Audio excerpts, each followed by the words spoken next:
is intended for you to understand the nature of suffering. The practice of meditation is intended for you to have a direct understanding of the nature of suffering, and it's intended for you to learn and practice how to relieve yourself of that suffering, how to come out of the condition that is suffering. That condition is a mental state. It's a state of mind, right? It's a state of mind in which there's dissatisfaction. It's a state of mind in which there is an ongoing desire for things to be different.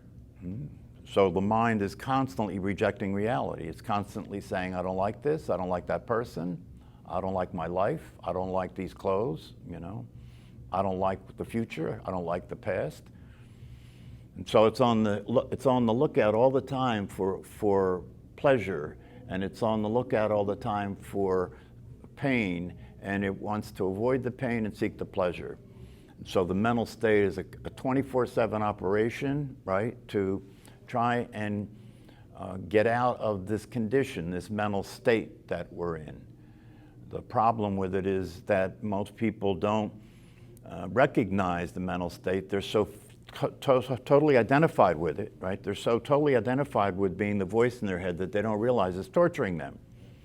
And of course, if you think the voice in your head is you, then you're torturing yourself. That complicates the situation. So meditation is not just about stress reduction, it's about waking up. It's about seeing things as they are. It's about escaping from the otherwise life of suffering that's inevitable if you don't come to see the truth, if you don't come to wake up and realize that it is possible to be satisfied, happy, peaceful. It's possible to be satisfied, happy, and peaceful, but not in the condition that you're in. First, you have to see the condition as dysfunctional and unworkable, and then you have to practice your way out of it. And what this is about realizing that unless you see things as they are, unless you realize what's actually going on in your life will be dysfunctional. It's even worse than that. Unless you wake up from the dream that human beings are sharing with one another, you don't have a life. You really don't have a life, because the life of the personality is the life of a ghost. The life of the personality, they say in Buddhism that most human beings are hungry ghosts, meaning that they will never be satisfied. They will always be on the move to get satisfaction, trying to see where it's at, trying to get it, on the move to get happy. We're going to pursue happiness here. You know, we're on the move to avoid pain and suffering. So this is a condition that exists in which we identify ourselves as this personality, and this personality is being generated 24/7 by the voice in your head talking all the time. I like this, I don't like that. I want this, I don't want that. This is wrong, this is right. And it's a confusing situation, because there are times when the voice in your head is functioning in a practical way. Sometimes the thinking activity is practical. You're just using thinking to do your job. You're just using thinking, you know, to drive your car, using thinking to do practical things. So that's the baby that we don't want to throw out with the bathwater. Thinking in and of itself is neutral. It's not good, bad, or otherwise, right? But when thinking is being used to generate an illusion, and that illusion is causing suffering, then there's a problem there. And what the brain scientists have told us through research is that there is a large percentage of the time when you're not using thinking to do practical things, that it is using you to generate its life. It's using you to generate the idea that you are this person, and you are a certain kind of person. You have certain likes and dislikes, right? You are a person that plays certain roles in this situation we're in. You know, you're a father, you're a brother, you're a sister, you're an employee where you work, you're a volunteer fireman, you're a soldier, you're a priest, whatever the case may be. All of us have our assignments, right, in terms of the roles that we're playing. So our life is about being a person doing these roles all the time, seeking happiness, seeking satisfaction, seeking peace, trying to have relationships that work. The only problem with trying to have relationships that work is that we get into relationship as a personality, and the personality's primary interest is survival and getting what it wants, right? So if you get into a relationship and that's the primary function of the program that's running your brain, you're going to be in trouble, because you have two people that have a brain and a mind, right, that are trying to exchange love and compassion and intimacy and sexuality and all that jazz, right? The only problem is the mechanism that's operating them in their behavior, right, is about protecting themselves, is about getting pleasure and avoiding pain, right? And so you're doing that with another person, and as soon as they occur to you, as soon as they occur to the system as a threat, right, then everything changes, right? Then you start to look at them with a different set of eyes. Then you put the paranoid glasses on. You start looking at this person like, you know, I thought they loved me. If they loved me, they wouldn't do that. Maybe they don't love me. And if they don't love me, then I shouldn't love them. And if I shouldn't love them and they don't love me, maybe they're the enemy. And if they're the enemy, maybe we should be in conflict so I could dominate them. That's a typical relationship, right? So one of the things that will make a relationship possible, right, is if you're free from the tyranny of that operation, so that you're no longer being in the relationship as a personality. Right? If you're being in the relationship as a personality, then you are constantly trying to get something from the other person.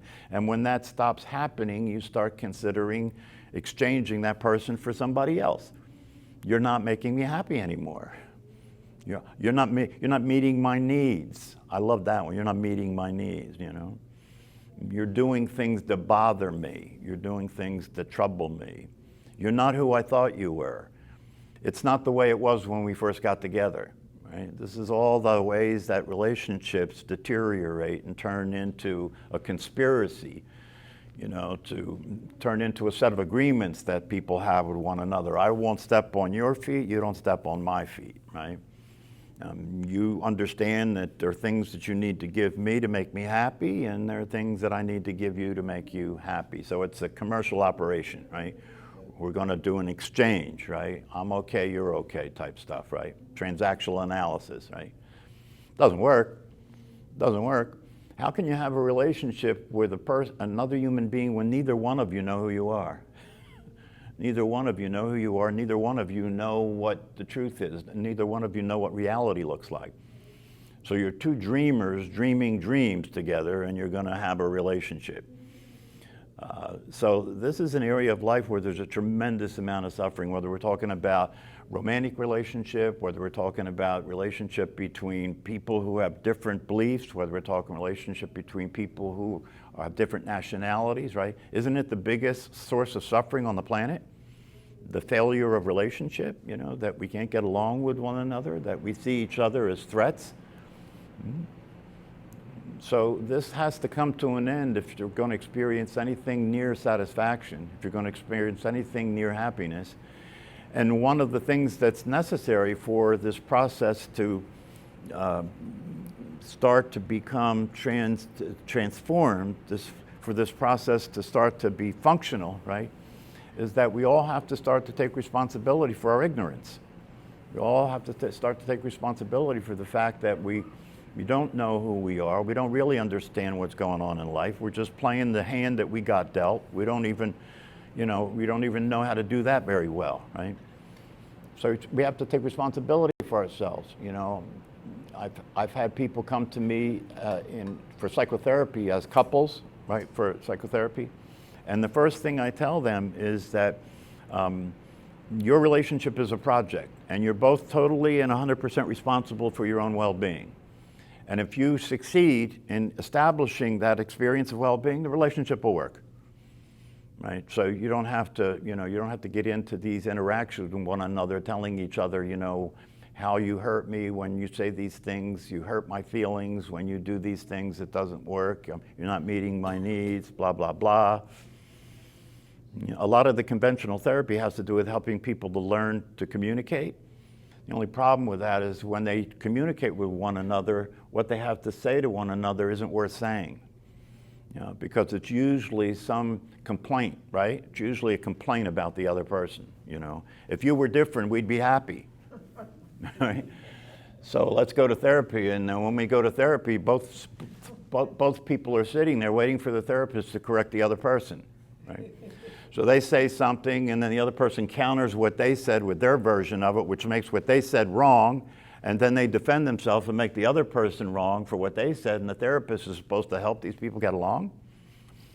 So one of the things that I learned as a psychotherapist is that don't let that happen. Don't let them start to communicate. It'll go down the toilet fast if you sit there and let them, and then they'll triangulate you as the therapist, right? And both people will say, well, you agreeing with her? You agree with her? You agree with him, right? So you can't let yourself be in the middle, right? So if people start taking responsibility for themselves, what does that mean? It means your well-being is in your hands. That's what meditation is about. Meditation is about practicing something that allows you to be the source of your own well-being. Right? And what is the source of that well-being? The source of that well-being is an experience of the truth of who you are, an experience of the truth of the way life is.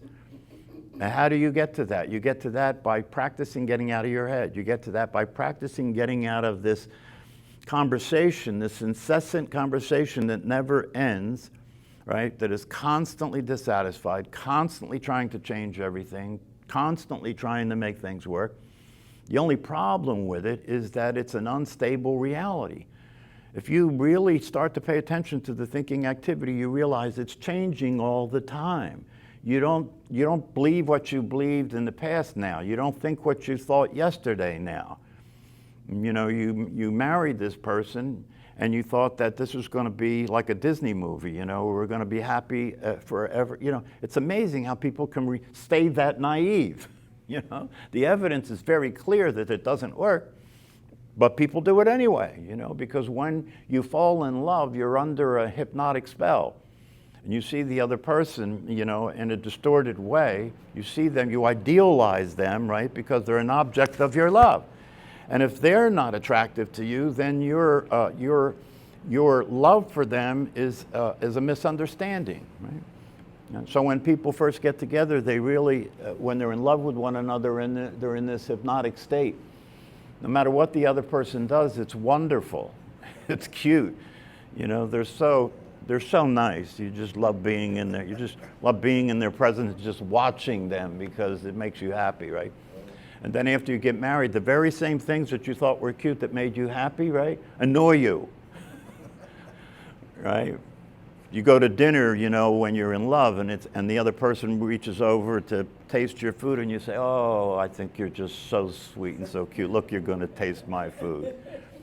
And then 2 years later, after you're married, you go to dinner, and the person goes to do that, and you say, "Hey, wait a minute. That's your food. This is my food. Okay, let's eat our own food. You want something else? I'll call the waiter, or you go to the menu, right?" So the same things that you thought were cute annoy you now, right? This is the condition that we're in mentally, right? If you start paying attention to the voice in your head, right, it's constantly judging and evaluating everything. This is the good news. You know, the good news is through practicing meditation, you can see clearly and directly that the evidence indicates that the voice in your head is not you. That's a huge relief, right? Because that voice is constantly judging and evaluating everything. It's dissatisfied. It never rests. It never rests. It's changing all the time. And so you're trying to be happy and live your life, and what do you have to work with? You have a voice in your head that's changing all the time, that's unstable. And then you have the way life is happening, which is changing all the time and unstable. And you have all the people around you that you're trying to be in relationship with, and they're changing all the time and unstable. How's this going to work? Right? It's never going to work. There has to be stability somewhere. There has to be something that doesn't change. There has to be something that's consistent, right? And what you discover through the practice of meditation is that which is consistent is actually you, your real nature, your true self, which is the awareness itself. It's not what the voice in the head is telling you you are as a personality. And when you move your attention away from that activity and spend more time just being aware of the body breathing, it starts to dawn on you that maybe I'm not who I thought I was, maybe who I am is this awareness that's watching the body breathing. That's real, that's here, that's stable, that's not changing. Maybe this is the solution. Maybe happiness can be found here. And when you start to practice that consistently over time, and you start to spend more time and accumulate more of an experience of this awareness that's there without thinking, you start to realize, well, when I'm in this state of being, I'm happy. When I'm in this state of being, there's peace. When I'm sitting still practicing meditation and being silent, there's an opportunity to experience being peace, being happy, being satisfied. And if I do this over time, consistently, when I'm not practicing formal meditation, I start to have moments of spontaneous happiness. I start to have moments of spontaneous sense of peace. I start to have moments of spontaneous satisfaction. Nothing's causing it. It's not coming from out there, right? It's being generated by the source. It's being generated by what I really am, which is awareness itself. That's now I have a different life to live. Now there's a transformed life. Now there's a transcendental experience. Now the possibility of tranquility is making itself available to me. And if I start to experience this consistently, then I'm not trying to get into relationship to get that from somebody else, right? I already have that. I'm getting into relationship to share it. I'm getting into relationship to experience my being with their being, instead of my mind being with their mind, or my body being with their body. That's the source of workability in relationship, right? It's the first thing you have to know is what you actually are. And then you can be in a relationship, and then you can have the relationship be workable, because the workability of the relationship is not a function of what you think and how you feel anymore. Most people's lives are a function of what they think and how they feel. And you can't do anything that you don't feel like doing. That's why the practice of meditation is a very challenging practice to establish. Because if you're being run by a mental state and you're being run by your emotions, right, and you attempt to establish a meditation practice, as soon as you don't feel like doing it, it's over. As soon as the voice in your head tells you you're too busy or you're too upset or you're too something, then it's over. You stop the practice, right? And once you stop the practice, you just go back into living life as a personality. So that's why consistency is critical in the practice of meditation. If you don't do it every single day, it doesn't work. Why? Because you're doing it every single day to change your brain. And your brain got in the condition it's in through practice, didn't it? Yeah, we now know the brain is plastic, it's neuroplasticity. The brain is a learning organism. It's learning from you all the time, right? The thinking you're doing and the behaviors you have and the emotions you're experiencing are telling the brain what's real, telling the brain what is reality, telling the brain what's happening. And if you're a neurotic nut and your behavior and your thoughts and your emotions are a neurotic process, you're training your brain to be a neurotic brain. So you have a crazy brain that you're using to think, right? Now we know through science now that the brain does change when you practice meditation, and not only does it change, but if you practice meditation consistently over time, the changes are dramatic. Changes are dramatic. The brain is the center of the operation of your life. It's where the thinking occurs, it's where the perception occurs, right, in your brain and so forth. You know, one of the things that you come to understand through the practice of meditation is that if you do it consistently, you will start noticing a difference. You'll start noticing that the way you see things starts to be different. You start seeing things that were always there that you never noticed. Possibilities for action, possibilities for being, possibilities for experiencing your life that were always there but were unavailable to you because you had a pair of glasses on, right, that were filtering all that stuff out based on your conditioning. And so you have a conditioned brain, and your brain has been conditioned to seek happiness, right, to avoid pain, right, to seek pleasure and avoid pain, to get what you want, to avoid what you don't want, right? And so it's like a computer program that is been programmed by a maniac. like a computer program that's been programmed by a maniac. Because if you learn to pay attention to the voice in your head, it won't take you long to realize that it's off the rails. You know, it can't even allow you to walk outside when it's raining and not be bummed out. Because everybody knows when it's raining, that's negative, right? You listen to the weather report, it's a collective insanity. The people who give the weather report, they keep presenting you with a distorted perception of reality. And it's not a problem for anybody because we're in a conspiracy to believe that shit, right? So you wake up in the morning, you put the news on, and the weatherman says, oh, it's awful today. Oh, by the way, it's going to be awful today, right? Did you hear the weather? Oh, I saw on the news last night. Now on the evening news, the weather is just as much important news as all the rest of the news, right? And the way, if you listen to the way they talk about it, right, it's terrible. It's terrible. We have terrible things happening in the weather. It's coming our way now. It's going to happen here today.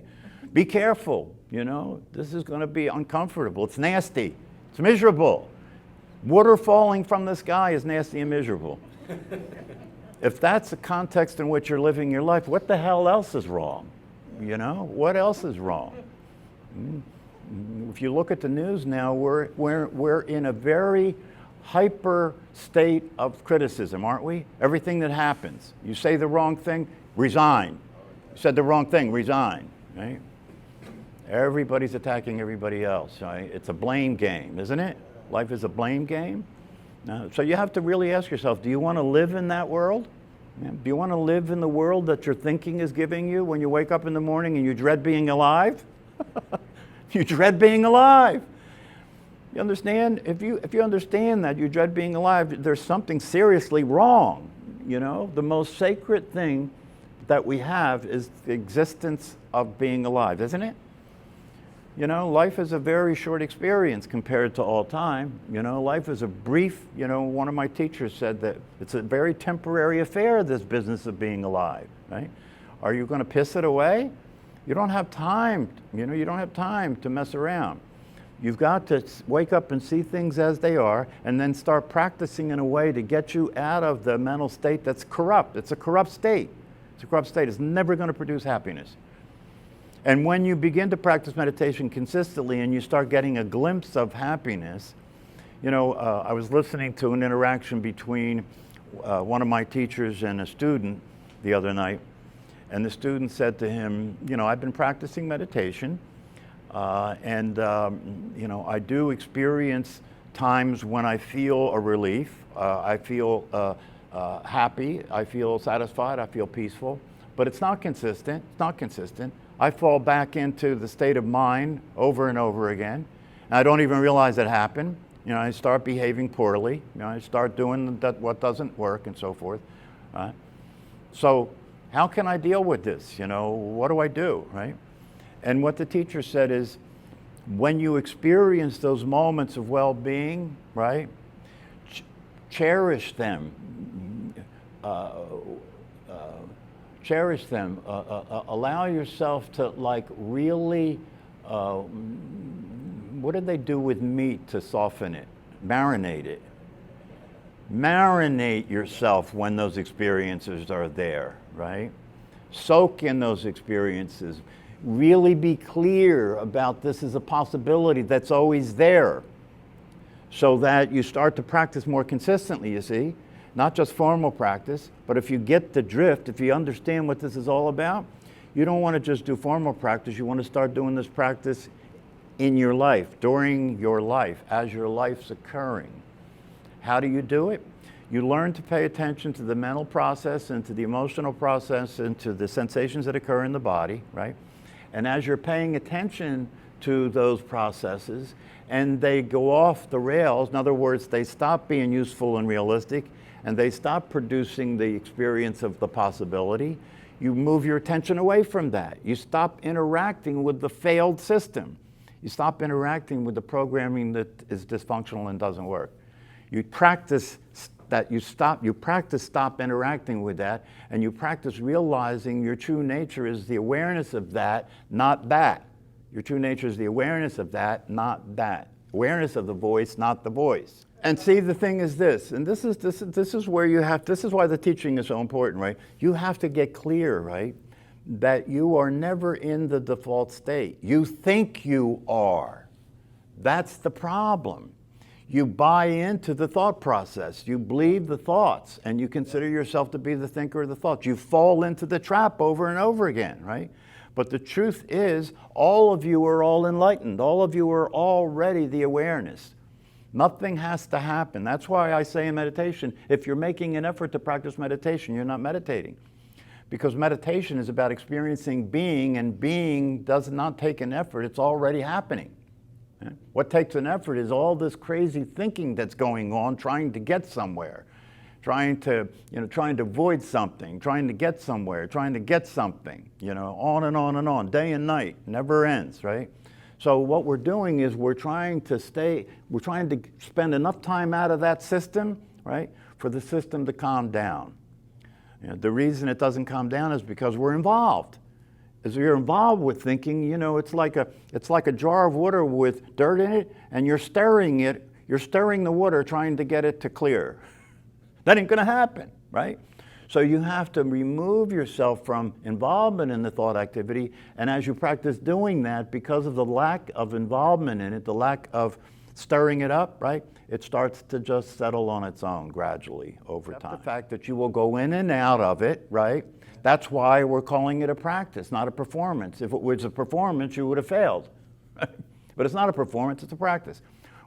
When you practice something, you're doing it in a way that works part of the time, and then you're doing it in a way that stops working. And then you do it in a way that works part of the time, and you do it in a way that stops working. It's called practice. In formal practice, you've got to be patient and tolerant and persistent and diligent and see it through, right? Because it's over time that you have to practice in order to get the result. In your life, it's the same thing. That's why I said what I said to you. At some point, through the formal practice, it starts to occur to you, wait a minute, why am I just doing this formally? How about if I do this all the time? How about if when I wake up in the morning, I tune myself to pay attention to the mental state and to the emotions and to physical sensations, and when I see that they're off the rails, I move my attention elsewhere. I stop participating in a failed project. That's what you're doing. You stop participating in a failed project, and you start allowing yourself to experience what's always available to you. The happiness, peace, and satisfaction is your true nature. It's always available to you. Right? And so when you start to have that experience of spontaneous happiness in the middle of your crazy life, right? Appreciate the fact that you've had that experience, because now the possibility is available. You know that it exists. That's your motivation, right? To keep practicing it, right? To start paying attention more consistently. To have this mind starts to calm down a lot more because you're practicing not getting involved with it more of the time because you're paying attention to it as you go through your life. And then what happens is the time will come when you will see very clearly that you didn't do what it told you to do, and you saved yourself a lot of trouble. This is one of the things that has relationship work, is to stop letting your mind use your mouth. If you let your mind use your mouth, and if you let your emotions determine you, your relationship is going to go in the toilet fast.